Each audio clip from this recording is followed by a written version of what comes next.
of Unity, Ekta Nagar, Kevadia, in the presence of United Nations Secretary General Antonio Guterres. Envisaged by Honorable Prime Minister, Mission LiFE is expected to be an India-led global mass movement that will nudge individual and collective action to protect and preserve the environment. I can inform you, dear listeners, that Mission LiFE, which will be launched by Honorable Prime Minister in a few moments from now at Kevadia, Gujarat, aims at following a three-pronged strategy for changing a collective approach towards sustainability. The first is by nudging individuals to practice simple yet effective environment-friendly actions in their daily lives. Secondly, by enabling industries and markets to respond swiftly to the changing demand and supply. And thirdly, to influence government and industrial policy to support both sustainable consumption and production. And for those of you who are just joining us in this live and exclusive radio broadcast on All India Radio, I can inform you that in a few moments from now, Honorable Prime Minister Shri Narendra Modi will be launching Mission LiFE Lifestyle for Environment at Kevadia, Gujarat, in the presence of United Nations Secretary General, His Excellency Mr. Antonio Guterres, and we at All India Radio are building up to his address on this occasion. Statue of Unity Ekta Nagar Kevadia में संयुक्त राष्ट्र महासचिव की उपस्थिति में प्रधानमंत्री द्वारा mission life का शुभारंभ किया जाएगा। प्रधानमंत्री द्वारा परिकल्पित इसके भारत के नेतृत्व में एक वैश्विक जन आंदोलन बनने की आशा है, जिससे पर्यावरण की रक्षा और संरक्षण के लिए व्यक्तिगत और सामूहिक कार्रवाई को प्रोत्साहन मिलेगा। मिशन लाइफ का उद्देश्य स्थिरता के प्रति हमारे सामूहिक दृष्टिकोण को बदलने के लिए त्रिस्तरीय रणनीति का पालन करना है।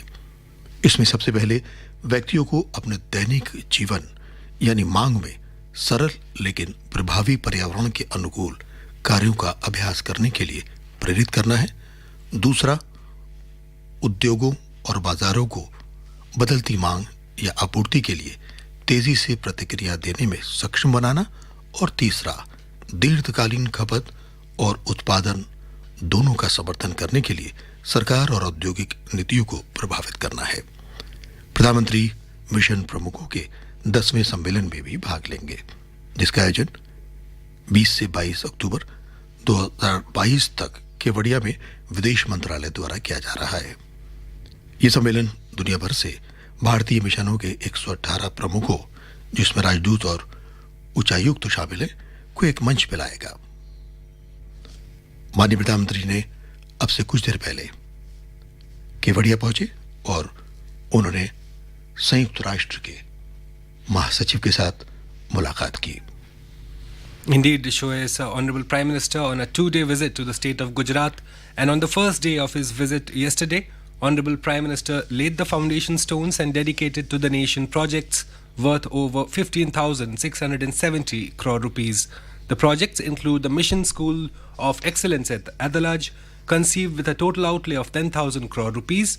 Also included projects worth around 4,260 crore rupees at Trimandir, the foundation stone laying for the improvement of coastal highways along with the construction of missing links, 2 water supply projects and construction of a go-down complex for the storage of agri-products at Junagadh. At Gir Somnath, Honorable Prime Minister laid the foundation stone for a fishing port at Madhwad. At Rajkot, Honorable Prime Minister dedicated over 1,100 house constructed under the lighthouse projects. In fact, Shoes, just to inform our dear listeners, addressing a gathering in Junagadh, Honorable Prime Minister had said that the government is focusing on the security and welfare of fishermen as well as strengthening coastal infrastructure. Honorable Prime Minister also added that the double-engine government is focused on the holistic development of Gujarat's coastline, which was looked upon as a burden in history.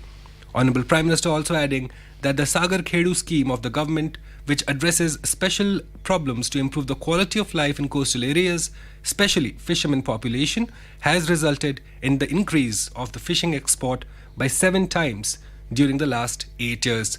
And for those of you who are just joining us in this live and exclusive radio broadcast on All India Radio, I can inform you that in a few moments from now, Honorable Prime Minister Shri Narendra Modi will be inaugurating Mission LiFE Lifestyle for Environment at the Statue of Unity in Ekta Nagar, Kevadia, Gujarat, in the presence of United Nations Secretary General, His Excellency Mr. Antonio Guterres. And as my colleague was just informing you, Honorable Prime Minister will also participate in the 10th Heads of Missions Conference, which is being organized from today, the 20th, till the 22nd of October 2022 in Kevadia by the Ministry of External Affairs.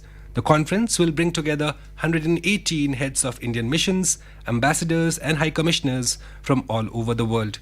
Through its 23 sessions spread over 3 days, the conference will provide an opportunity to have detailed internal discussions on issues such as contemporary geopolitical and geo-economic environment, connectivity, India's foreign policy priorities, amongst others.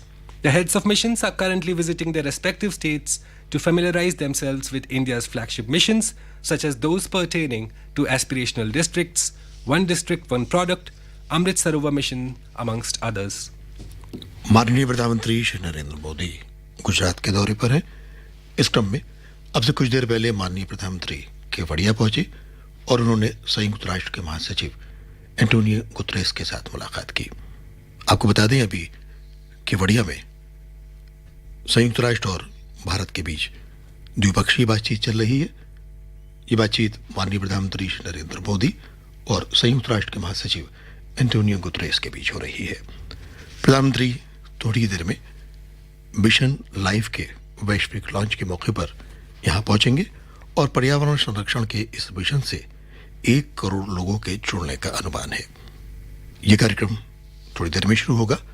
Mission life में दुनिया भर से एक नई शुरुआत की appeal की जाएगी। इसमें पर्यावरण को बचाने के लिए शपथ ली जाएगी और सेनानी बनने के अलावा संरक्षण की दिशा में काम करने के लिए लोगों को प्रेरित किया जाएगा। मिशन लाइफ में छोटी छोटी चीजों के प्रति भी लोगों को जागरूकता के लिए अभियान चलाया जाएगा, जैसे कि प्लास्टिक बैग की जगह पर कपड़े के थैलों का इस्तेमाल करें, ट्रैफिक सिग्नल पर इंजन बंद कर दें, लीक हो रहे नल को ठीक करें, अन्न का आदर करें। इस मौके पर विदेश मंत्री श्री एस जयशंकर भी मौजूद रहेंगे। आपको बता दें यूएन के महासचिव एंटोनियो गुतरेस के साथ माननीय प्रधानमंत्री ने अभी कुछ देर पहले मुलाकात की और द्विपक्षीय बातचीत इस वक्त केवड़िया गुजरात में चल रही है। Indeed, as we await Honorable Prime Minister's arrival for the launch of Mission Life, on his first day of his visit to the state of Gujarat, Honorable Prime Minister was in Rajkot yesterday, wherein he said that the government is moving with the mantra of developed Gujarat for a developed India. Honorable Prime Minister also added that over the past 20 years, the industrial development of Gujarat has touched new heights. The Prime Minister informed that while on one hand, the government has given thrust to industries and investments through the Vibrant Gujarat campaign, the government has also taken initiative to empower the village and the poor through Krishi Mahotsav and Garib Kalyan Melas. Honorable Prime Minister also added that when the poor are empowered, they start making fast ways out of poverty. Yesterday morning, Honorable Prime Minister had inaugurated the Defence Expo 2022 at Gandhinagar, wherein he unveiled HTT-40, the indigenous trainer aircraft designed by Hindustan Aeronautics Limited, and launched Mission Def Space and laid the foundation stone of Disa Airfield in Gujarat. Addressing the gathering, Honorable Prime Minister Shri Narendra Modi had said that Defence Expo 2022 paints a picture of New India and its capabilities, whose resolve is being forged at the time of Amrit Kal. Honorable Prime Minister had said that it is an amalgamation of the country's development as well as states' cooperation. The Prime Minister added that it provides a glimpse of the capability and possibility of India in one single frame. Prime Minister had added that more than 400 memorandums of understandings are being signed for the first time ever. Throwing light on making India's defence sector self-reliant, Honorable Prime Minister Shri Narendra Modi had said that the 2 lists of equipments have been finalized which would be procured only within the country. The list of 101 such items was released yesterday, dear listeners, and Honorable Prime Minister in his speech had said that these decisions show the potential of a self-reliant India and that after the list there will be 411 such equipment and equipment of the defence sector which will only be bought under the Make in India initiative. And for those of you who are just joining us in this live and exclusive radio broadcast on All India Radio, I can inform you that Honorable Prime Minister Shri Narendra Modi will be launching Mission Life, Lifestyle for Environment in a few moments from now at Kevadia, Gujarat. He will be joined by the Secretary General of United Nations, His Excellency Mr. Antonio Guterres. Envisaged by the Prime Minister, Mission Life is expected to be an India-led global mass movement that will nudge individual and collective action to protect and preserve the environment. And we at All India Radio are building up to Honorable Prime Minister Shri Narendra Modi's address on this occasion. Statue of Unity Ekta Nagar Kevadia में संयुक्त राष्ट्र महासचिव की उपस्थिति में प्रधानमंत्री द्वारा mission life का शुभारंभ थोड़ी ही देर में किया जाएगा। आपको बता दें 2021 में ग्लासगो में कॉप्स 26 में प्रधानमंत्री श्री नरेंद्र मोदी ने सबसे पहले लाइफ स्टाइल फॉर एनवायरनमेंट अभियान के विचार को विश्व के समक्ष रखा था। इस वर्ष विश्व पर्यावरण दिवस के अगले दिन यानी 6 जून 2022 को एक कार्यक्रम में वीडियो कॉन्फ्रेंसिंग के माध्यम से प्रधानमंत्री ने लाइफ मिशन की शुरुआत करते हुए बताया कि इस मिशन के पीछे ये विचार है कि हम ऐसी जीवन शैली अपनाएं जो हमारी धरती के अनुकूल हो और इसे नुकसान ना पहुंचाए। उन्होंने कहा कि लाइफ मिशन अतीत से सीखता है, वर्तमान में संचालित होता है और भविष्य में ध्यान केंद्रित करता है। केवड़िया के बाद प्रधानमंत्री दक्षिण गुजरात में एक बड़ी जनसभा को भी संबोधित करेंगे। प्रधानमंत्री श्री मोदी तापी, नर्मदा और सूरत जिलों को करोड़ों रुपए की सौगात भी देंगे। इन सौगातों में विकास कार्यों के लोकार्पण और शिलान्यास भी शामिल हैं। प्रधानमंत्री व्यारा तापी में 1970 करोड़ रुपए से अधिक की कई विकास पहलों की आधारशिला भी रखेंगे। वो सापुतारा में स्टैच्यू ऑफ यूनिटी तक की सड़कों के सुधार के साथ ही संपर्क रहित मार्गों के निर्माण का भी शिलान्यास करेंगे। जिन अन्य परियोजनाओं की आधारशिला रखी जाएगी उनमें तापी और नर्मदा जिलों में 300 करोड़ रुपए से अधिक की जल आपूर्ति परियोजनाएं भी शामिल है। यानी गुजरात के लिए आज बहुत सी सौगातें माननीय प्रधानमंत्री लेकर आए हैं। Indeed, Isho, it's not just today, but even yesterday in this whirlwind 2-day tour of Gujarat, Honorable Prime Minister was in Junagadh yesterday, where he laid the foundation stone of various developmental projects worth around rupees 3580 crores. Honorable Prime Minister also laid the foundation stone for improvement of coastal highways along with construction of missing links. In the first phase of this project, dear listeners, the total highway length of over 270 kilometers will be covered across 13 districts. Prime Minister also laid the foundation stone of 2 water supply projects and for construction of a go-down complex for storage of agri-products at Junagadh. At Porbandar, Honorable Prime Minister laid the foundation stone for holistic development of Shri Krishna Rukshamani Mandir, Madhavpur. Honorable Prime Minister was also laying the foundation stone of sewage and water supply projects and for maintenance dredging at Porbandar Fishery Harbour. At Gir Somnath, he laid the foundation stone of 2 projects, including for development of a fishing port at Madhwad. And as you were mentioning, Shoes, just now, in the evening, Honorable Prime Minister will be in Viara, where he'll lay down the foundation stone of multiple developmental initiatives worth over rupees 1970 crores in Viara, Tapi.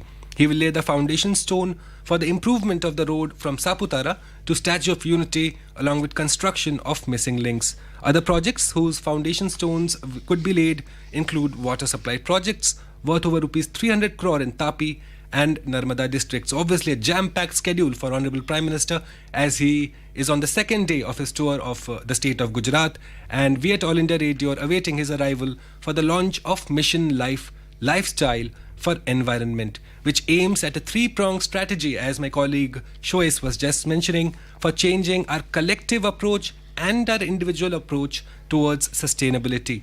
First, by nudging individuals, that is you and I, to practice simple yet effective environment-friendly actions in our daily lives. Second, by the collective, by enabling industries and markets to respond swiftly to changing demand.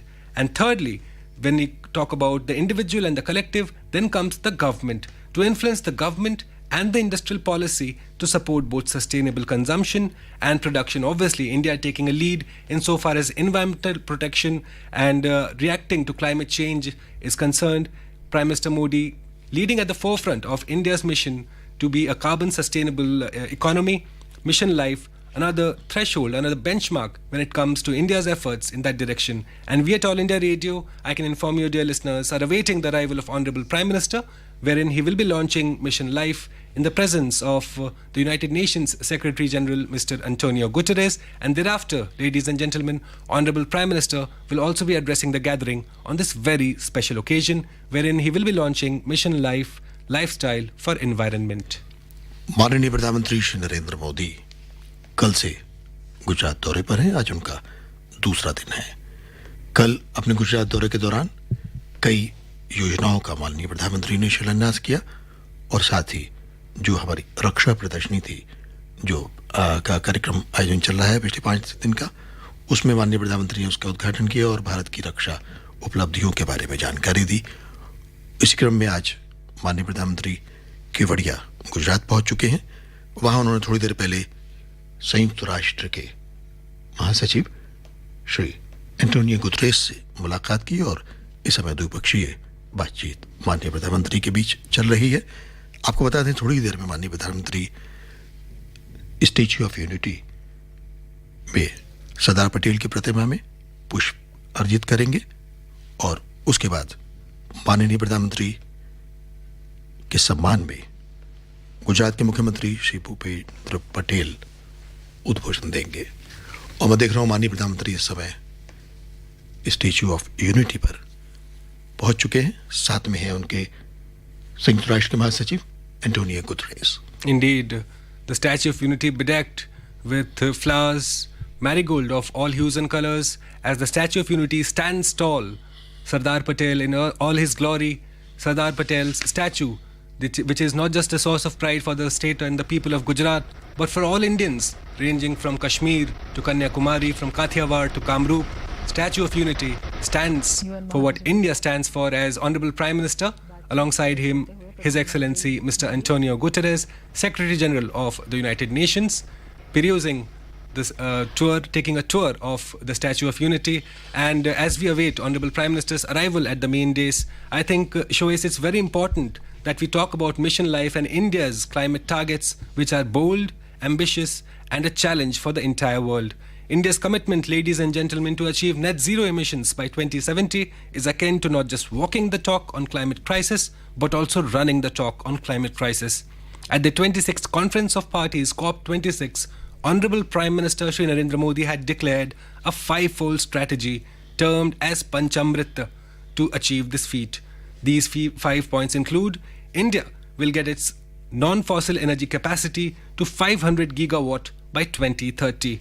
India will also strive to meet 50% of its energy requirements from renewable energy by 2030. India will also reduce the total projected carbon emissions by 1 billion tons from now onwards till 2030. Also by 2030, India will reduce the carbon intensity of its economy by less than 45%, and by the year 2070, India will achieve the target of net zero. India's climate change have been lauded globally, and it just goes to show that India, even though it has not been a historical contributor to the greenhouse gas emissions, is taking the lead when it comes to addressing the problem of climate change and the issues that exacerbate out of climate change.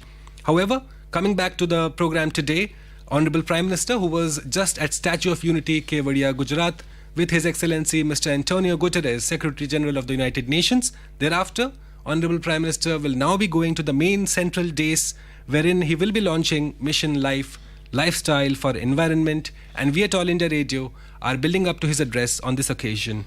माननीय प्रधानमंत्री श्री नरेंद्र मोदी ने संयुक्त राष्ट्र के महासचिव Antonio Guterres के साथ सरदार वल्लभ भाई पटेल की 182 मीटर ऊंची प्रतिमा स्टैच्यू ऑफ यूनिटी पर पुष्पांजलि अर्पित की। आपको बता दें, 31 अक्टूबर 2018 को माननीय प्रधानमंत्री ने इसका उद्घाटन किया था।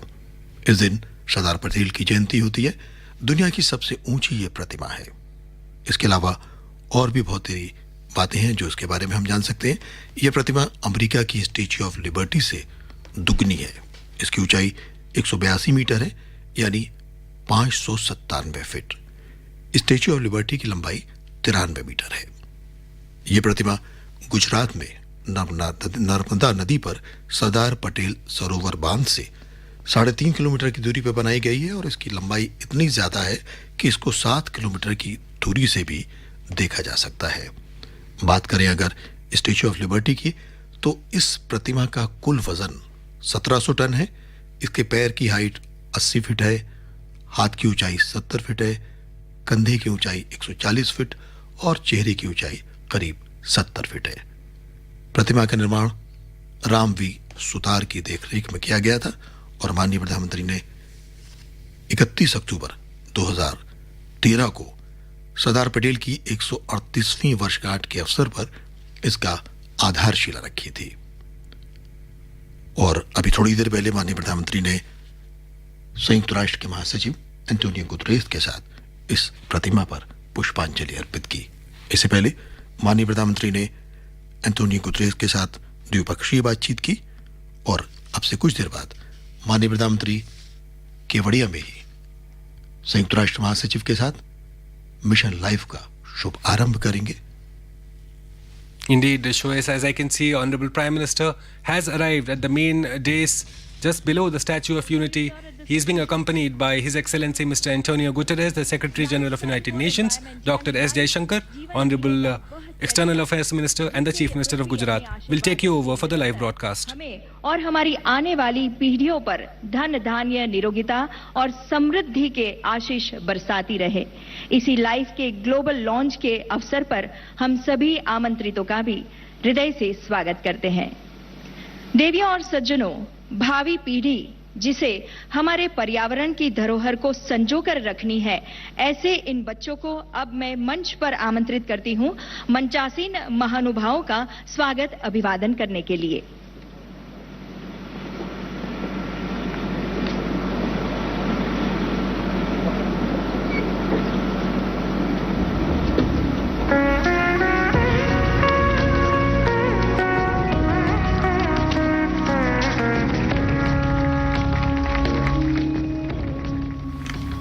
माननीय प्रधानमंत्री और संयुक्त राष्ट्र के महासचिव को फूल भेंट करके उनका स्वागत इस समय किया जा रहा है।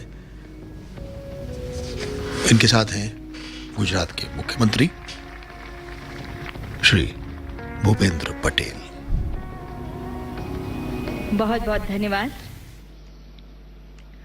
गुजरात के लोकप्रिय मुख्यमंत्री श्री भूपेंद्र पटेल जी से अब मेरा सादर अनुरोध है आपके स्वागत भाषण के लिए।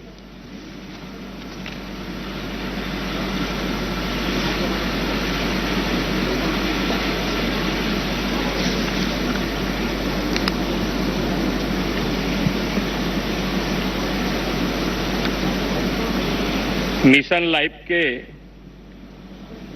ग्लोबल लॉन्चिंग अवसर पर हमारे मार्गदर्शन करने उपस्थित विश्व के सर्वाधिक लोकप्रिय नेता और हमारे माननीय प्रधानमंत्री श्री नरेंद्र भाई मोदी साहब, संयुक्त राष्ट्र के महासचिव श्री एंटोनियो गुतेरेस, विदेश मंत्री श्री एस जयशंकर जी, संयुक्त राष्ट्र के विभिन्न एजेंसियों के प्रतिनिधिगण और भारत के मिशन के प्रमुख और सभी केंद्रीय मंत्री श्री एवं प्रतिष्ठित अतिथिगण, आप सभी का मिशन लाइफ के ग्लोबल लॉन्चिंग समारोह में हार्दिक स्वागत करता है।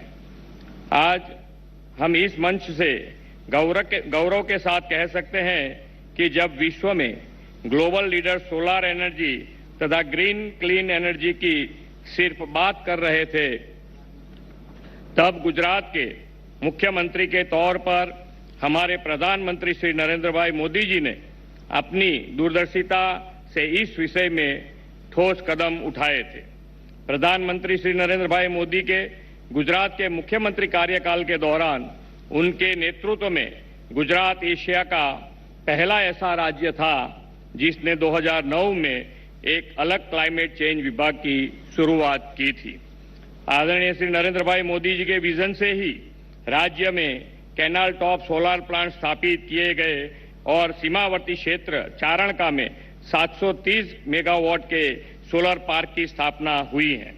इतना ही नहीं, विश्व जब क्लाइमेट चेंज के सामने लड़ने के रास्ते खोज रहा था, तब नरेंद्र भाई मोदी जी ने अपने अनूठे विजन कन्वीनिएंट एक्शन पुस्तक द्वारा पूरे विश्व को इस समस्या का समाधान का मार्ग दिखाया था। पर्यावरण सुरक्षा और क्लाइमेट चेंज के क्षेत्र में प्रधानमंत्री जी के योगदान को यूएन ने भी सराहा है और 2018 में चैंपियन ऑफ द अर्थ का गौरव सम्मान माननीय प्रधानमंत्री श्री नरेंद्र मोदी जी को दिया है। पर्यावरण के संरक्षण और संवर्धन के लिए प्रधानमंत्री श्री नरेंद्र मोदी जी ने नवंबर 2021 में क्लाइमेट चेंज पर ग्लासगो में हुए COP26 के दौरान लाइफस्टाइल फॉर एनवायरनमेंट की अवधारणा को दुनिया के समक्ष रखा था। उन्होंने वैश्विक समुदाय से पर्यावरण मित्र जीवन शैली के लिए लाइफ को अंतर्राष्ट्रीय जन आंदोलन के रूप में आगे बढ़ाने की अपील की थी। अतीत से प्रेरणा लेकर वर्तमान में कार्यरत और भविष्य पर ध्यान केंद्रित कर लाइफ को एक वैश्विक आंदोलन बनाया जा रहा है, जो भारत में पर्यावरण मित्र संस्कृति और परंपरागत प्रथाओं का निर्माण करेगा। रिन्यूएबल एनर्जी के क्षेत्र में पहल करते हुए गुजरात ने देश में सबसे ज्यादा 4 लाख से अधिक घरों को सोलर रूफटॉप इंस्टॉलेशन के साथ कवर कर लिया है। प्रधानमंत्री जी के दूरदर्शी नेतृत्व और मार्गदर्शन में गुजरात ने अपनी सर्वसमावेशी और प्रगतिशील नीतियों के जरिए बिन परागत ऊर्जा क्षेत्र में 18 गीगावाट की स्थापित क्षमता की उपलब्धि हासिल की है। आज हम सब Ekta Nagar statue of unity के परिसर में उपस्थित हैं। भारत की एकता और अखंडता के शिल्पी सरदार साहब की विश्व की सबसे ऊंची प्रतिमा स्टैच्यू ऑफ यूनिटी आदरणीय प्रधानमंत्री श्री नरेंद्र भाई मोदी की प्रेरणा और संकल्प का परिणाम है। माननीय प्रधानमंत्री जी ने इस परिसर को इको फ्रेंडली और इको टूरिज्म स्पॉट के रूप में विश्व समक्ष प्रस्तुत करने हमें मार्गदर्शन दिया है। पर्यावरण रक्षा और ग्रीन क्लीन एनवायरनमेंट के हर पहलू की इस एकता नगर में आप बारीकी से अनुभूति कर सकते हैं। दुनिया की सबसे ऊंची सरदार पटेल की प्रतिमा स्टैच्यू ऑफ यूनिटी के सानिध्य में शुरू किया गया यह वैश्विक मिशन निसंदेह 21वीं सदी का सबसे बड़ा पर्यावरण आंदोलन बनेगा। इस विश्वास के साथ मैं फिर एक बार आप सभी का स्वागत करते हुए अपनी बात पूर्ण करता हूं। भारत माता की जय, वंदे मातरम, जय जय गरवी गुजरात। गुजरात के माननीय मुख्यमंत्री श्री भूपेंद्र पटेल और अब समय है स्वागत उद्बोधन कर रहे थे। प्रधानमंत्री जी की संकल्पना से चरितार्थ और उनके दूरदर्शी नेतृत्व से अनुपालित लाइफ के सिद्धांत को दर्शाती और उसमें जन जन की भागीदारी का आह्वान करती एक लघु फिल्म के निदर्शन का।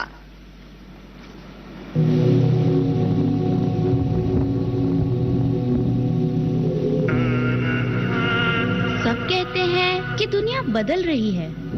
कभी कभी मुझे भी लगता है हमारी दुनिया बदल रही है, पर अच्छे के लिए नहीं, बुरे के लिए। पर ये हुआ कैसे?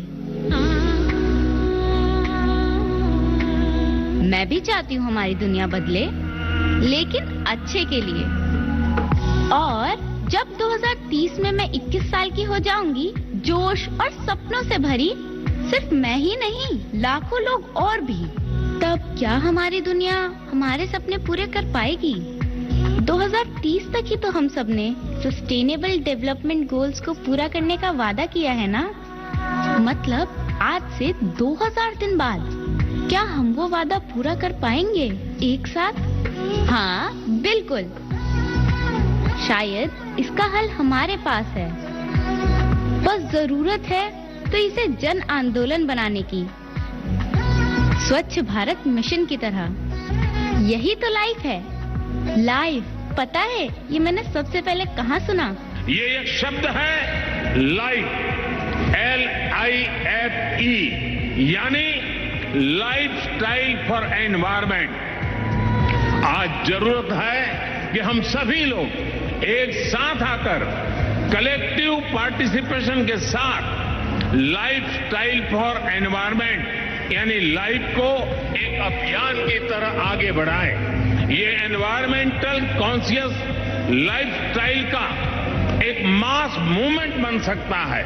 आज आवश्यकता है माइंडलेस और डिस्ट्रक्टिव कंजम्पशन के बजाय माइंडफुल और डेलिबरेट यूटिलाइजेशन की। लाइफस्टाइल फॉर एनवायरनमेंट भारत में बना दुनिया के लिए। हमारे प्रधानमंत्री जी की ये सोच सिर्फ भारत के लिए ही नहीं, पूरे विश्व के लिए है। किसी एक इंसान या समुदाय के लिए ही नहीं, हर राष्ट्र के लिए है। और हम सब इस आंदोलन से जुड़ सकते हैं इन 5 कदमों से। पहला कदम वही जो हमारे दादा दादी, नाना नानी हमेशा करते आए हैं। सदियों से सुनते बोलते आ रहे हैं कि मौसम में लगे और आसपास उगे वही खाओ पियो, सेहत चौकस और साथ में खाने और ईंधन की बचत भी। நமது உணவுகள் இப்பொழுது மாற்றப்பட்டிருக்கிறது. நாம் தினைகளை இந்த நேரத்தில் வரவேற்றுக் கொள்கிறோம். ஆனால் தினைகள் நமது உணவுகளையும் மகிழ்ச்சியையும் கலாச்சாரத்தையும் அறிவு கொண்டு இருக்கிறது. அதனாலே நாங்கள் தினைகளை வரவேற்றுக் கொள்கிறோம். दूसरा कदम उठाओ, समझे? मेरी रोज की सवारी, बस नंबर 11, मेरे पैर।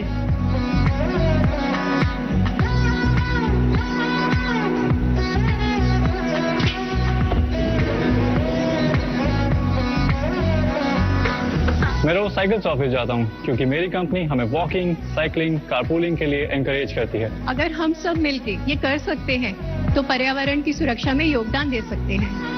तीसरा, सही चुने और सही चुन पाए इसके लिए डिमांड भी करें। सोसाइटी में घर खरीद रहे हैं, बड़ा डिसीजन है, पर कुछ चीजें नॉन नेगोशिएबल हैं, जैसे water harvesting and solar panel. और इन्हें पूरा करना रियल एस्टेट इंडस्ट्री की रिस्पॉन्सिबिलिटी है। पहले कस्टमर हमारे पास आते थे ब्रांड के लिए, प्राइस के लिए, वारंटी के लिए। अब कस्टमर आते हैं हमारे पास 5 स्टार रेटिंग के लिए और एलईडी बल्ब के लिए। आजकल ज्यादातर डिलीवरी कंपनीज ई बाइक यूज करने लगी है, अच्छा लगता है।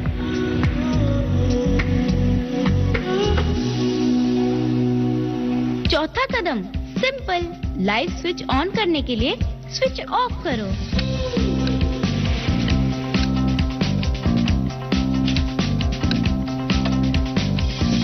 पांचवा कदम, सबको बताओ और इस आंदोलन को घर घर ले जाओ।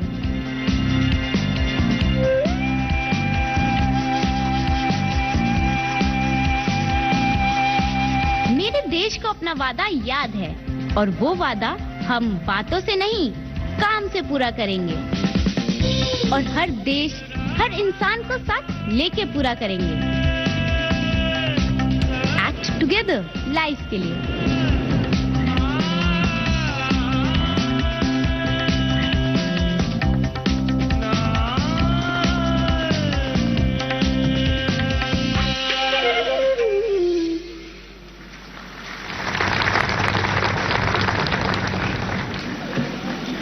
तो ये है लाइफ का जन आंदोलन। विश्व भर के देश उत्साहित है लाइफ के इस अभियान में भागीदारी के लिए। Argentina, Estonia, France, Georgia, Guyana, Madagascar, Maldives, Mauritius, Nepal और यूनाइटेड किंगडम्स, इन सभी देशों के राष्ट्रीय अध्यक्षों के उत्साहवर्धक और लाइफ के प्रति उनके सहयोग से सबर उनके इन संदेशों को अब आइए सुनते हैं।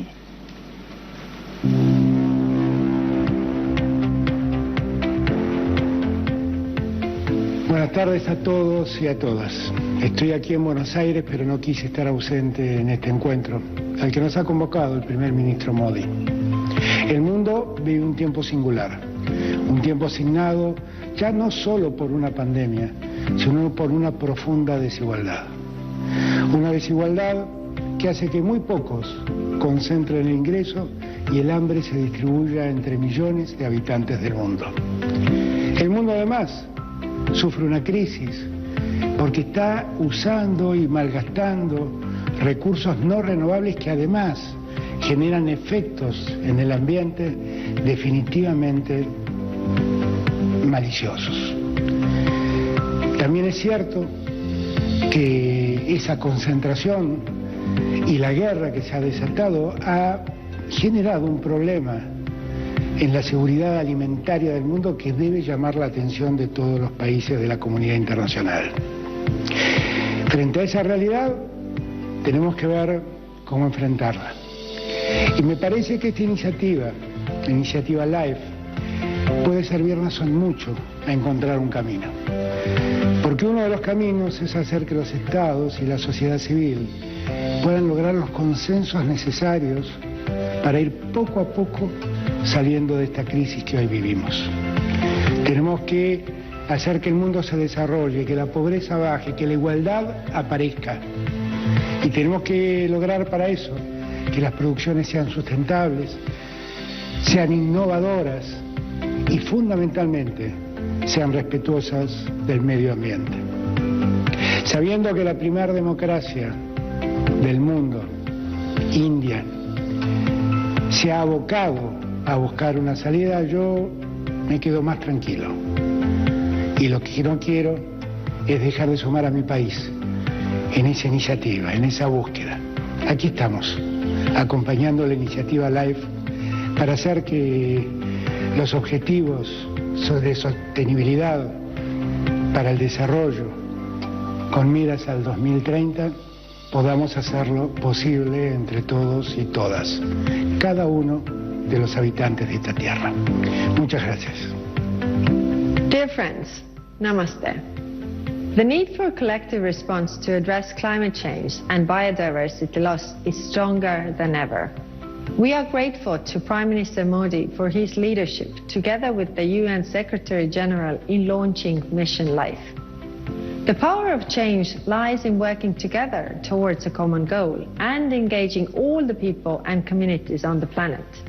An excellent example of this is World Cleanup Day.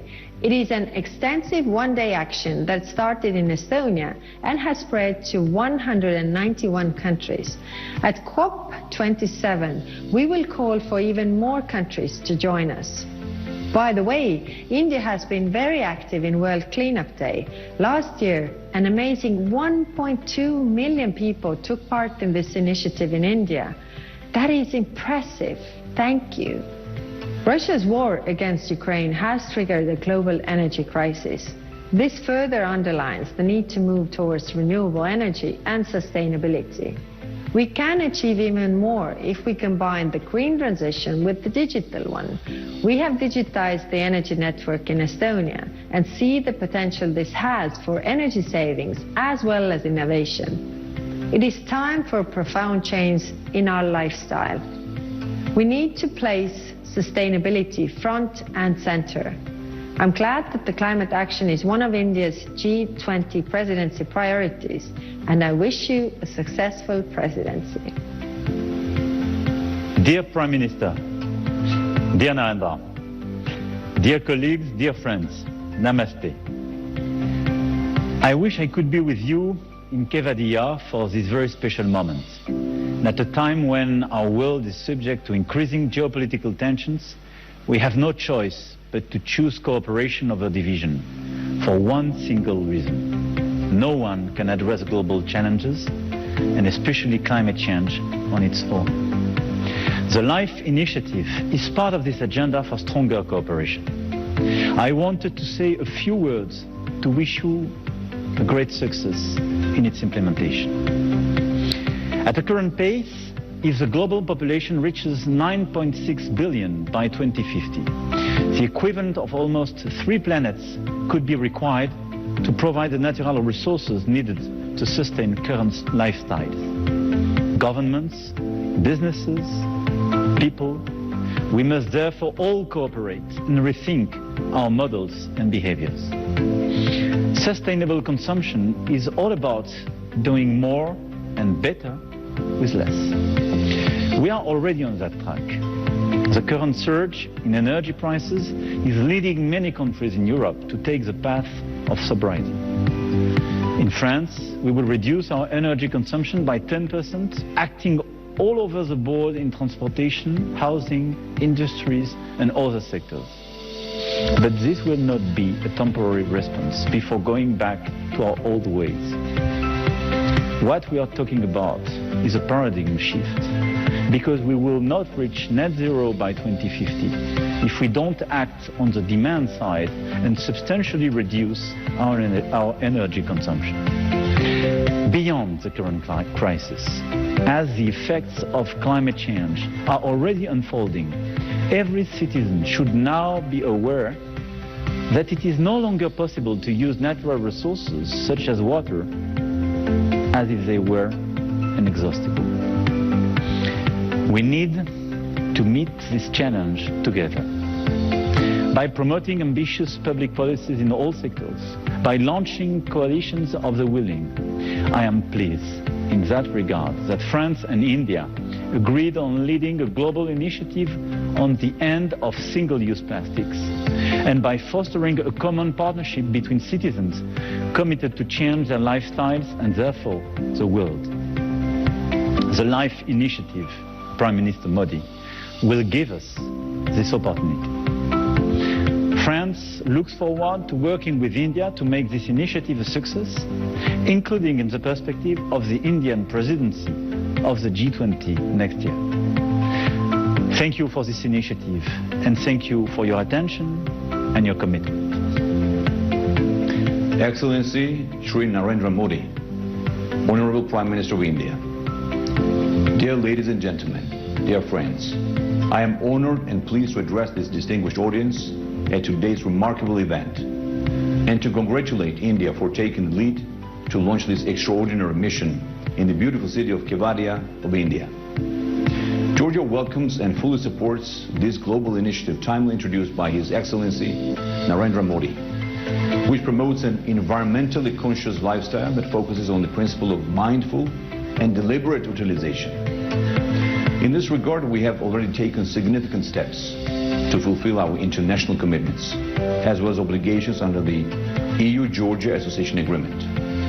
To strengthen the environment-related governance systems in the country, Georgia has improved its environmental assessment systems and introduced more effective public participation mechanisms at the earliest possible stage of the environmental decision-making process. Major reforms have been carried out recently in the ambient air protection field to improve air quality throughout the country. Georgia is one of the few countries worldwide where national parks are a genuine high-level national priority, embedded in national policies and strategies. National parks of Georgia have experienced a significant increase, and nowadays it covers almost 12% of our territory. 40% of my country's territory is covered by forests. Therefore, sustainable forest management is an important priority for our government. We spare no effort to implement sustainable forest management that will support the ecological stability of forest ecosystems, enhance the socio-economic benefits for the public, and reduce the pressure on forests. In order to address the negative consequences of climate change, Georgia, in accordance with the Paris Agreement, has updated nationally determined contribution document, which sets a new 2030 climate change strategy and an action plan for mitigation measures. I am proud to state that our country stays committed to continue intensive reforms for the better protection of the environment, biodiversity, and meeting its national and international climate goals. I strongly believe that all together we can achieve our common goal and save our planet. Thank you. Our planet is under threat. More than 75% of Earth's land is substantially degraded, undermining the well-being of billions of people. Collective action is needed to protect our planet. Here in Guyana, we have started. Our forest is the size of England, storing 19.5 gigatons of carbon, one of the lowest deforestation rates in the world. So we are leading by example, and we are building a Guyana on a low-carbon development strategy 2030 that not only look at the environmental value of what we have, but also look at how we can improve livelihood options, create new livelihood options for forested communities, and help people to become prosperous, whilst at the same time safeguarding our environment.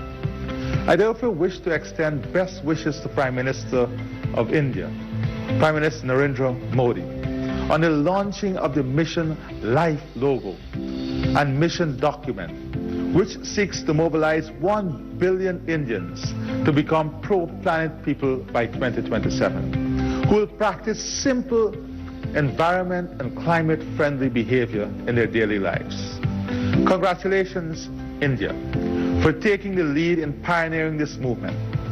Guyana is committed to protecting and promoting green economic activity through actions that support the Sustainable Development Goals. Simple actions taken every day by citizens across the globe will help to harness the full potential of this collective action. We must do everything within our power to protect and preserve the environment by making the necessary lifestyle changes. All of us, we have an individual and collective responsibility as a family of humanity to do our part in protecting and safeguarding our environment so that future generations can enjoy the beauty of the world we live in. Thank you. Excellences, Monsieur le Premier ministre de la République de l'Inde, Monsieur le Secrétaire général des Nations Unies, Mesdames et Messieurs, le changement climatique, la préservation et la protection de l'environnement est un sujet qui me tient particulièrement à cœur. Comme je l'ai annoncé lors de la 77e Assemblée générale des Nations Unies, les solutions doivent venir de chaque nation, chaque leader et chaque citoyen. Mais surtout, les pays émetteurs doivent tenir leur engagement. Cela demande un effort commun de chaque pays pour préserver notre planète. Nous savons tous que la forêt est le poumon de la Terre. Et pourtant, l'utilisation du charbon de bois et du bois de chauffe reste une pratique courante sur l'ensemble du continent africain en général et à Madagascar en particulier. Dans mon pays, l'utilisation du charbon de bois pour la cuisson impacte la destruction d'1 hectare de forêt par an, ce qui est dévastateur. Raison pour laquelle nous lançons une lutte contre la déforestation avec la promotion du clean cooking afin de réduire drastiquement l'utilisation et l'usage du charbon. Pour ce faire, nous allons favoriser l'utilisation du réchaud bioéthanol comme alternative dans chaque foyer. C'est en changeant les pratiques et les mentalités que nous pouvons changer les choses. Je suis convaincu que LiFE pourrait devenir l'un des points tournants dans notre lutte contre la crise climatique. Je remercie l'Inde, à travers son Premier ministre, qui est un leader inspirant en matière de protection de l'environnement, de nous avoir rassemblés autour de cette cause. C'est avec espoir et conviction que je vous rejoins dans cette mission. Ensemble, engageons-nous en faveur du développement durable pour un monde meilleur que nous souhaitons pour nos enfants. Mesdames et messieurs, il est temps de transformer nos discours en actions concrètes. Je vous remercie de votre attention. Bismillahirrahmanirrahim. One of the greatest breakthroughs we have made in recent years is recognizing that a clean, healthy, and sustainable environment is a fundamental human right. We must at the same time give back to nature. It is time we unpack the lessons left behind by our early ancestors. They taught us that love and respect for our natural heritage are essential for sustainable and resilient development. Prime Minister Modi's mission LiFE could not have come at a more crucial juncture. The ill effects of the climate crisis come at us with full force, growing in severity the longer we let our inactions drag on. This ambitious initiative is a call for action. Let's not end it there. You see, the best chances of our very survival is on our own hands. Together, let's reflect on our lifestyles and make swift changes towards eco-friendly habits. Simple things in our everyday lives, like choosing to walk more instead of driving, or planting trees wherever we can, all add up to redressing environmental degradation. Individual actions may appear insignificant on their own, but when pulled together, they have the power to spur transformative impact. Modi stands with the pro-planet people of India we will do our part to make sure the health and wealth of our planet survive to benefit tomorrow's generations. Governments are joining hands with businesses around the world to address environmental issues. However, policy reforms and economic initiatives are not enough to save our planet. Lifestyle changes at the individual level and behavioral changes at the community level are needed to reduce the strain on the environment. I therefore strongly support the movement launched by Prime Minister Shri Narendra Modi ji to build on good practices at the level of individuals, communities and institutions in order to accelerate the transition to a more sustainable future. If human activities continue at the present pace, by 2050 we will need 3 planets to sustain our way of life. Business as usual is no longer an option. Allow me to end with a quote of Mahatma Gandhi. The world has enough for everyone's need, but not for everyone's greed. I congratulate Prime Minister Narendra Modi and Government of India for advancing the idea for lifestyle, for the environment.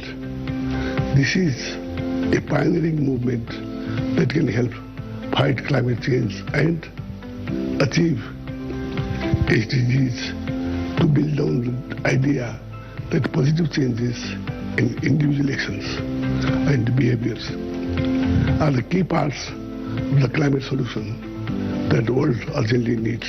I thank the organizer for giving Nepal this opportunity to express our support to the pioneering movement such as LiFE, as well as express the need for work collectively to save our planet for better future of our people. Thank you very much. In November last year, the world came together in the UK to sign the Glasgow Climate Pact. It was a landmark deal. It showed that governments are ready to take decisive action on climate change and that we must all keep increasing our ambition. Now the energy crisis is showing once again that we need to go further and faster. As democracies, we must work together to secure energy independence and protect our economies. That's why we're turbocharging our rush to renewables. We're investing with partners like India to help build vital climate infrastructure. And we're working together to turn our net zero commitments into action. It's a real pleasure to join Prime Minister Modi in launching the LiFE initiative today, and I commend India's leadership. This is all about helping people make greener choices and live more sustainable lives. So let's keep making those long-term choices, let's keep leading the way, and let's take another big step forward together in Sharm el-Sheikh next month and with India's G20 presidency next year.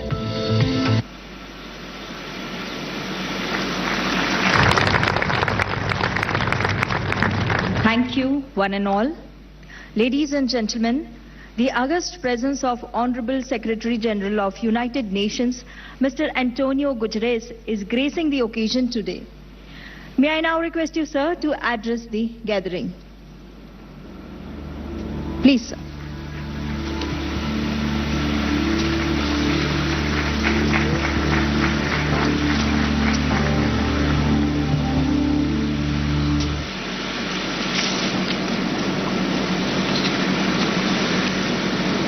Honorable Prime Minister Modi, Excellencies, dear friends, I'm honored to be with you at the Statue of Unity to launch the Lifestyles for the Environment initiative. In these perilous times for the planet, we need all hands on deck. And I know that sometimes the enormous scale of a challenge might be reason enough to throw up one's hand in resignation. And there isn't a larger challenge in our world today than the climate crisis. But this Lifestyles for the Environment initiative is designed to highlight an essential and hopeful truth. All of us, individuals and communities, can and must be part of the solution of protecting our planet and our collective future. After all, overconsumption is at the root of the triple planetary emergency of climate change, biodiversity loss and pollution. We are using the equivalent of 1.6 planet Earth to maintain our lifestyles. And that great excess is compounded by great inequality. The combined greenhouse gases emissions of the richest 1% are more than twice the poorest 50%. So we need to urgently transform our economic systems to make them friendly to the planet and to make them equitable so all can have equal opportunity to thrive in developed and developing countries. Each one of us will have to learn to live sustainably and reduce our environmental footprint by saving energy and reducing pollution and waste, by using less plastic, by taking advantage of clean cooking technologies, by eating more sustainably and not throwing away food, by using renewable energy, and by making our money count as consumers by supporting sustainable products. And many other examples we have seen in the wonderful film that has started this ceremony. And we also need to be speaking up and demanding the leaders to support clean, green lifestyles and ambitious climate action. This is the mission of the Lifestyles for the Environment initiative that I hope can spread throughout the world. Dear friends, I am immensely encouraged by the commitment that India has made to pursue environmentally sound policies. These efforts include a pledge to significantly increase investment and deployment of renewable energy, championing the International Solar Alliance, and joining the High Ambition Coalition for Nature and People, which aims to protect and conserve 30% of the world's ecosystems by 2030.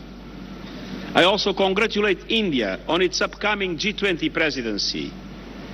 The G20 accounts for 80% of global greenhouse gas emissions, but it also represents 80% of global GDP. So the G20 combined has the resources, the know-how and the power to end our war against nature and set us on course to more sustainable living. And central to that goal is the urgent need to pivot from economies based on fossil fuel consumption to economies powered by renewable energy. A revolution in which developed countries must invest massively, financially and in technological support to allow emerging economies themselves to also be able to present more ambitious targets. And the world counts on G20 economies to lead the way in progressively ending the use of coal by 2030 in OECD countries and 2040 in non-OECD countries. Developed countries must follow through on their commitments to provide meaningful financial and technological support to countries like India throughout this transition. We need to unleash a renewables revolution, and I look forward to working with India in driving this agenda forward. Dear friends, in 3 weeks, world leaders will meet in Egypt for the next United Nations Climate Change Conference, COP27. COP27 represents a key political opportunity to rebuild trust and accelerate action across all the pillars of the Paris Agreement: adaptation, mitigation, finance, and loss and damage. Full implementation of the financial commitments made in Paris, a quantum leap in support to adaptation in developing countries, and measurable progress and serious progress in loss and damage are essential conditions to reestablish trust between developing and developed countries around the world. With its vulnerability to climate impacts and its massive economy, India can play a critical bridging role. We have no time to lose. We are in imminent danger of failing to meet the goal of limiting global temperature rise to 1.5 degrees Celsius. And our global goal has to be net zero emissions by 2050. And to achieve this, we must collectively halve global emissions from 2010 levels by 2030. And as the LiFE initiative highlights, every citizen has a role to play. And that includes everyone, everywhere, using their voice to urge their leaders to take much-needed ambitious climate action. Dear friends, as the Prime Minister of Mauritius has recalled, Mahatma Gandhi reminded us that the world has enough for everyone's need, but not enough for everyone's greed. That perfectly captures the situation we face now. Unfortunately, for the time being, greed is prevailing over need, and we need to reverse this trend. The planet is able to support each and every one of us, but we must treat its resources with wisdom and respect. So today, let us pledge to alter our economies and our lifestyles so we are able to share Earth's resources fairly and take only what we need. And let us count on India, as it assumes the G20 presidency, to help usher in a new era of sustainability fully in line with its history, its culture, and its tradition. Thank you.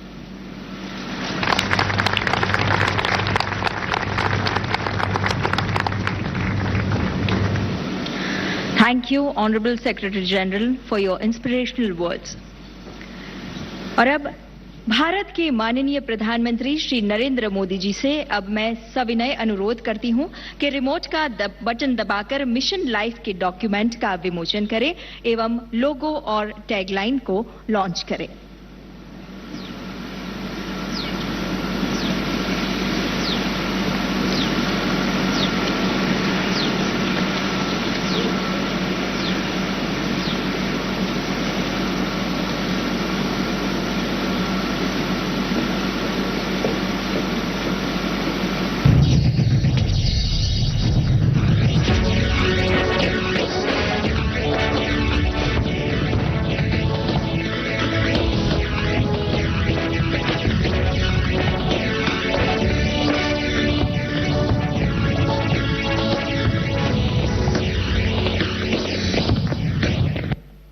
Thank you, dignitaries.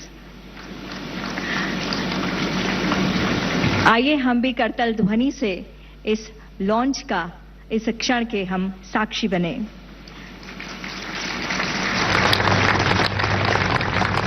देवियों और सज्जनों, प्रकृति के संवर्धन की संस्कृति को life के नूतन मंत्र से विश्व भर में उजागर करने की प्रेरणा आदरणीय प्रधानमंत्री जी ने दुनिया को दी है, जिनकी दूरदर्शिता समूचे विश्व को प्रभावित और लाभान्वित करती है।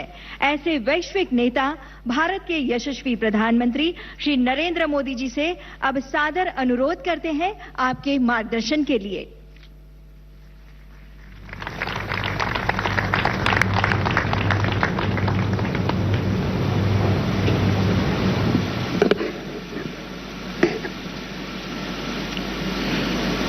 यूनाइटेड नेशंस के सेक्रेटरी जनरल एंटोनियो गुटेरेस जी, गुजरात के मुख्यमंत्री श्री भूपेंद्र भाई पटेल, भारत के विदेश मंत्री डॉक्टर एस जयशंकर जी, देश विदेश से आए सभी अन्य महानुभाव, देवी और सज्जनों, इस गौरवशाली धरती पर आप सबका हार्दिक स्वागत है। एंटोनियो गुटेरेस जी के लिए तो भारत दूसरे घर जैसा है। आपने अपना युवावस्था में बहुत बार भारत की यात्रा भी की है। गोवा से आपके पारिवारिक संबंध भी है। मुझे ऐसा लग रहा है कि मैं गुजरात में आज अपने परिवार के ही किसी सदस्य का स्वागत कर रहा हूं। एंटोनियो गुटेरेस जी, आपका यहां आने के लिए बहुत बहुत आभार, बहुत बहुत अभिनंदन। मुझे खुशी है कि मिशन लाइफ को लॉन्चिंग के समय से अनेक देश इस संकल्प के साथ जुड़े हुए हैं। मैं फ्रांस के प्रेसिडेंट श्री मैक्रो, यूके के प्रधानमंत्री लीज ट्रस, गुयाना के प्रेसिडेंट इरफान अली, अर्जेंटीना के प्रेसिडेंट आल्वो फर्नांडिस, मॉरिशस के प्रधानमंत्री प्रवीण जगन्नाथ, मेडागास्कर के प्रेसिडेंट एंडी रोजे जी, नेपाल के प्रधानमंत्री शेर बहादुर जी, मालदीव के भाई सोली जी, अर्जेंटीना के मिनिस्टर जेरी एल्वेजी का, इंडोनेशिया के प्राइम मिनिस्टर काया कलास का हृदय से धन्यवाद करता हूं। साथियों, ये आयोजन हमारे राष्ट्रीय गौरव सरदार वल्लभ भाई पटेल की विशाल प्रतिमा स्टैच्यू ऑफ यूनिटी के सानिध्य में हो रहा है और क्लाइमेट चेंज के खिलाफ लाइफ में यूनिटी ही सबसे महत्वपूर्ण फैक्टर है। दुनिया की सबसे बड़ी प्रतिमा हमें पर्यावरण से जुड़े ऊंचे लक्ष्य तक तय करने और उन्हें पूरा करने की प्रेरणा देगी। साथियों, जब प्रतिमान विशाल होते हैं तो कीर्तिमान भी विशाल होते हैं। इस कार्यक्रम का आयोजन गुजरात में होना बहुत मायने रखता है और ये बिल्कुल उपयुक्त भी है। गुजरात भारत के उन राज्यों में से एक है जिसने सबसे पहले रिन्यूएबल एनर्जी और एनवायरमेंट प्रोटेक्शन की दिशा में काफी बहुत कदम उठाना शुरू कर दिया था। चाहे बात नहरों पर सोलर पैनल लगाने की हो या सूखाग्रस्त इलाकों में जल स्तर बढ़ाने के लिए वाटर कंजर्वेशन का अभियान हो, गुजरात हमेशा एक प्रकार से लीडर के रूप में, एक ट्रेंड सेटर के रूप में रहा है। साथियों, क्लाइमेट चेंज को लेकर ऐसी धारणा बना दी है जैसे सिर्फ पॉलिसी से जुड़ा विषय है, लेकिन जैसे ही हम इस मुद्दे का पॉलिसी से जोड़कर देखने लगते हैं, जाने अनजाने में हमारे मन में ये बात बैठ जाती है कि इस पर सरकार ही कुछ करेगी, या फिर ये सोचते हैं कि अंतर्राष्ट्रीय संस्थाओं को इस पर कोई कदम उठाना चाहिए। ये बात सही है कि सरकार, अंतर्राष्ट्रीय संस्थाएं, उनकी भूमिका बड़ी है और वो इसे संभाल करने का प्रयास भी कर रहे हैं, लेकिन हम सभी देख सकते हैं कि अब इस मुद्दे की गंभीरता चर्चाओं से बाहर निकलकर दुनिया के हर कोने में, हर घर में आज नजर आने लगी है। क्लाइमेट चेंज से हो रहे बदलाव लोग अपने आसपास महसूस करने लगे हैं। पिछले कुछ दशकों में हमने इस दुष्प्रभाव को और तेज देखा है, अप्रत्याशित आपदाओं को झेला है। आज हमारे ग्लेशियर्स पिघल रहे हैं, समुद्रों का जलस्तर बढ़ रहा है, हमारी नदियां सूख रही हैं, मौसम अनिश्चित हो रहे हैं और ये बदलाव लोगों को सोचने पर मजबूर कर रहे हैं कि क्लाइमेट चेंज के मुद्दे को सिर्फ पॉलिसी मेकिंग के लेवल पर ही नहीं छोड़ा जा सकता। लोग खुद महसूस करने लगे हैं कि एक व्यक्ति, एक परिवार और एक समुदाय के तौर पर उन्हें इस धरती के लिए, इस प्लेनेट के लिए कुछ न कुछ जिम्मेवारी उठानी चाहिए, खुद ने भी कुछ करना चाहिए। लोग जानना चाहते हैं कि अपने खुद के प्रयत्न में या परिवार के साथ और अपने समुदाय के साथ मिलकर वो कौन से कदम उठा सकते हैं जिससे धरती की सुरक्षा हो सके, इस पृथ्वी की सुरक्षा हो सके। इन सारे सवालों का जवाब मिशन लाइफ में है। मिशन लाइफ का मंत्र है lifestyle for environment.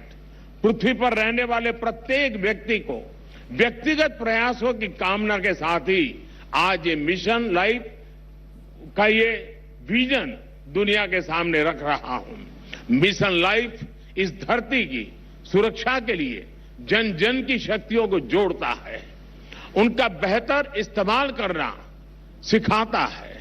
Mission life climate change के खिलाफ लड़ाई का लोकतांत्रिक, डेमोक्रेटिक एक प्रकार से उसका विस्तार कर रहा है, जिससे हर कोई अपने सामर्थ्य के हिसाब से योगदान दे सकता है।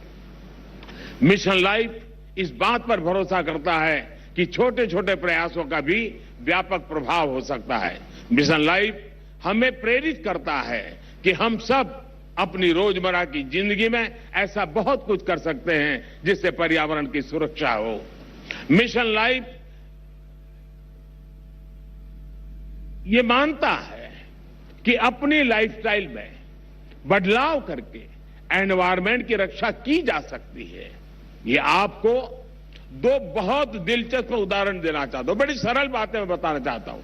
आपने देखा होगा कुछ लोगों को एसी का टेम्परेचर 17 डिग्री या 18 डिग्री सेल्सियस पर रखना बहुत पसंद होता है, लेकिन एसी का टेम्परेचर इतना कम करने के बाद यही लोग सोने के समय कंबल या रजाई का सहारा लेते हैं। एसी का हर डिग्री टेम्परेचर कम करना पर्यावरण पर उतना ही नकारात्मक प्रभाव, यानी उसको अगर हम बचा सकते हैं कोशिश करके कर सकते हैं। यानी हम अपनी लाइफस्टाइल को ठीक करके हम तो पर्यावरण की कितनी बड़ी मदद होगी। लाइफस्टाइल से जहां भी एक और उदाहरण मैं बताना चाहता हूं, हम देखते हैं कि कुछ लोग 5 किलोमीटर प्रति लीटर के एवरेज वाली गाड़ी लेकर के जिम जाते हैं और जिम में ट्रेडमिल पर जमकर अपना पसीना बहाने की कोशिश करते हैं। अरे भाई, अगर ये पसीना आप पैदल चलकर या साइकिल पर जिम जाकर के उठा लेते तो पर्यावरण की रक्षा भी होती और आपके स्वास्थ्य की भी रक्षा होती है।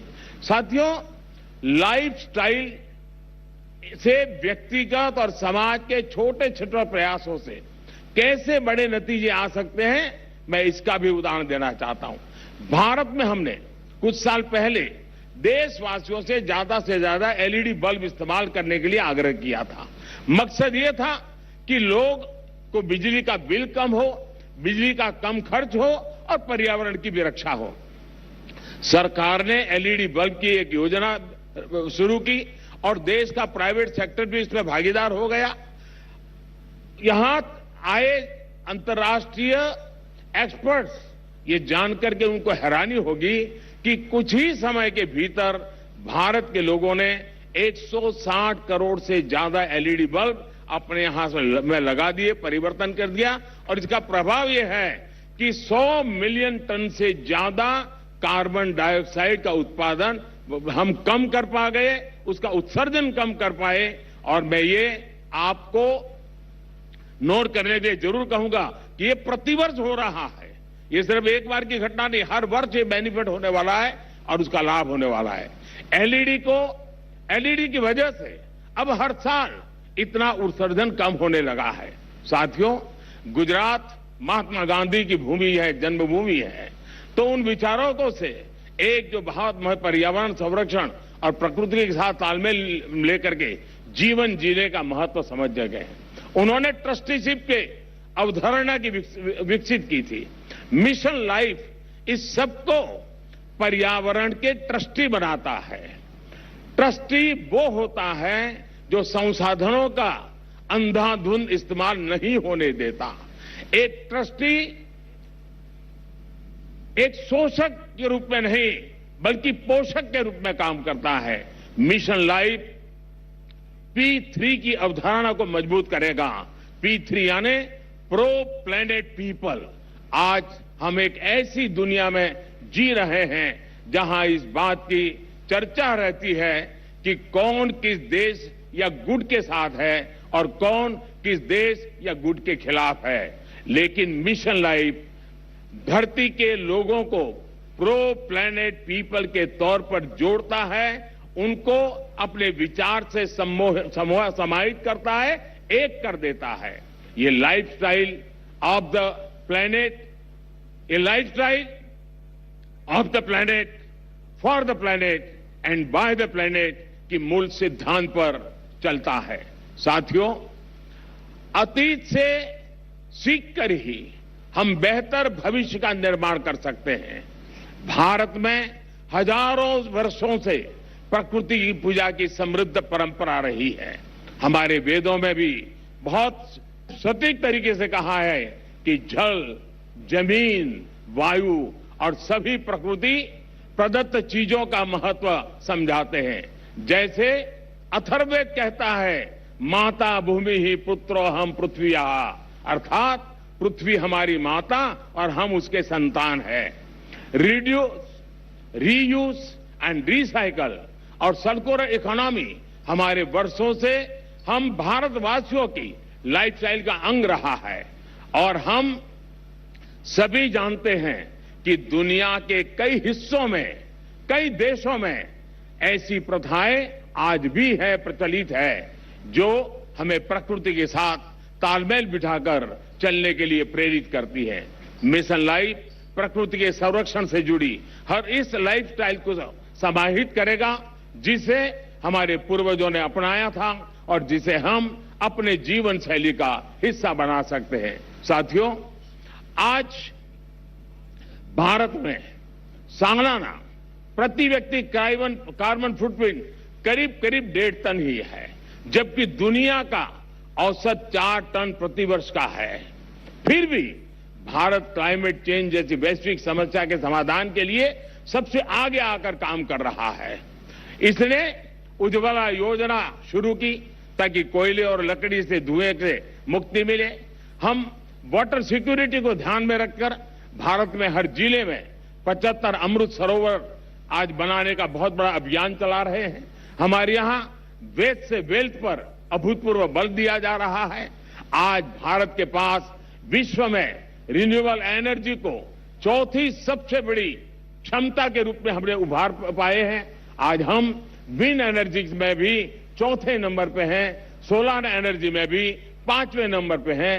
पिछले 7-8 वर्षों में भारत की रिन्यूएबल एनर्जी की क्षमता करीब 290% का इजाफा हुआ है। इससे हमने इलेक्ट्रिक क्षमता का 40% नॉन फॉसिल फ्यूल यानी उस सोर्स को ही हासिल करने का लक्ष्य अब भी हमने समय सीमा से 9 साल पहले हासिल कर लिया है। हमने पेट्रोल में 10% इथेनॉल ब्लेंडिंग का लक्ष्य भी तय किया था और उसे भी समय सीमा से 5 महीने पहले ही हमने पूरा कर लिया है।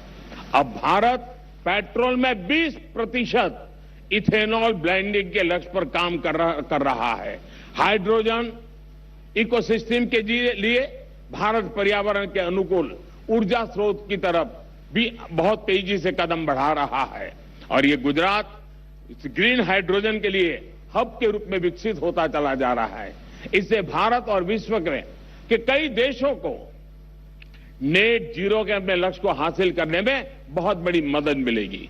साथियों, आज भारत प्रगति भी कर रहा है और प्रकृति भी का उतना ही उत्तम उदाहरण बना करके तालमेल के साथ जीने का एक रास्ता को बना रहा है।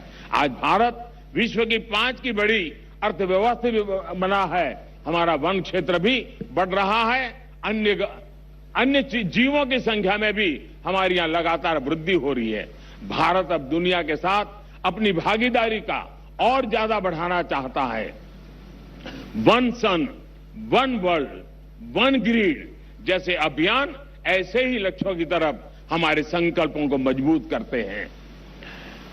Collision for disaster resilient infrastructure, इसके निर्माण का नेतृत्व करके भारत पर्यावरण सुरक्षा के प्रति अपनी अवधारणा से दुनिया को अवगत करा चुका है। मिशन लाइफ इसी कड़ी में एक अगला कदम है। साथियों, सेक्रेटरी जनरल एंटोनियो गुटेरेस मेरी इस बात से सहमत होंगे कि जब भी भारत और संयुक्त राष्ट्र ने मिलकर काम किया है, दुनिया को बेहतर बनाने को नए रास्ते मिले हैं। भारत ने अंतर्राष्ट्रीय योगा दिवस का प्रस्ताव दिया था, जिसे संयुक्त राष्ट्र को समर्थन दिया था और आज संयुक्त राष्ट्र के समर्थन के कारण दुनिया के करोड़ों लोगों के स्वस्थ जीवन की प्रेरणा का योग एक कारण बन गया है। वैसा ही एक उदाहरण इंटरनेशनल ईयर ऑफ मिलेट का है। भारत अपने पारंपरिक और पर्यावरण के अनुकूल मोटे अनाज से दुनिया को जोड़ना चाहता था। संयुक्त राष्ट्र ने इसका भी समर्थन किया।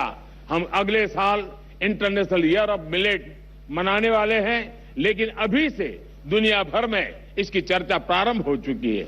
मुझे विश्वास है कि संयुक्त राष्ट्र के समर्थन से मिशन लाइफ को विश्व के हर कोने में, हर देश में, हर नागरिक तक पहुंचाने में बहुत बड़ी सफलता मिलेगी। हमें एक मंत्र को याद रखना है, प्रकृति रक्षति रक्षिता। अर्थात जो प्रकृति की रक्षा करते हैं, प्रकृति उनकी रक्षा करती है। मुझे विश्वास है इसी मिशन लाइफ पर चलते हुए एक बेहतर दुनिया का निर्माण कर पाएंगे। आप सभी का एक बार फिर मैं आभार व्यक्त करता हूं और यूएन के इस समर्थन के लिए मैं फिर से एक बार हृदय से धन्यवाद करते हुए मेरी वाणी को विराम देता हूं। धन्यवाद।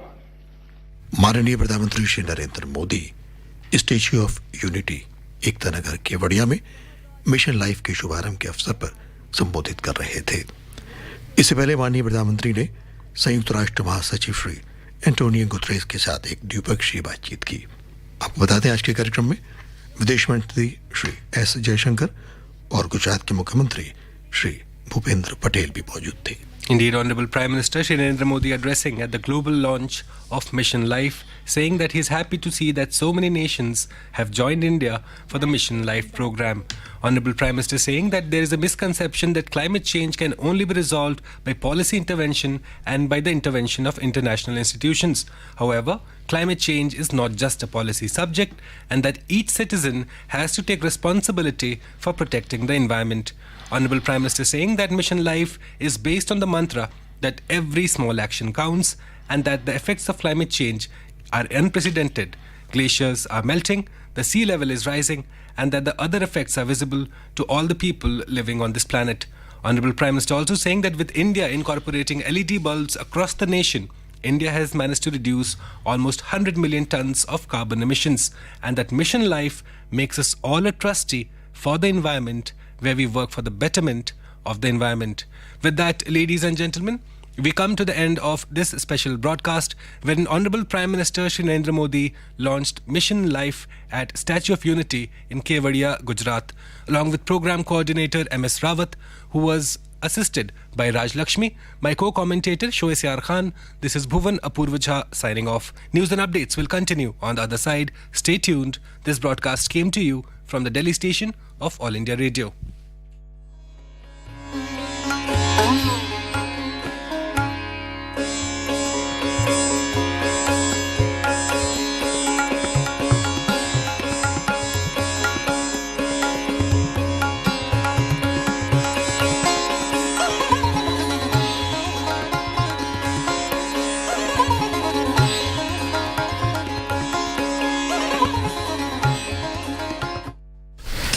Jammu Kashmir liberation front JKLF प्रमुख यासीन मलिक को आतंकवादियों को धन मुहैया कराने के मामले में कल वीडियो कॉन्फ्रेंस के माध्यम से जम्मू की विशेष टाडा अदालत में पेश किया गया। ये मामला 1990 में 4 वायुसेना कर्मियों की हत्या से जुड़ा हुआ है।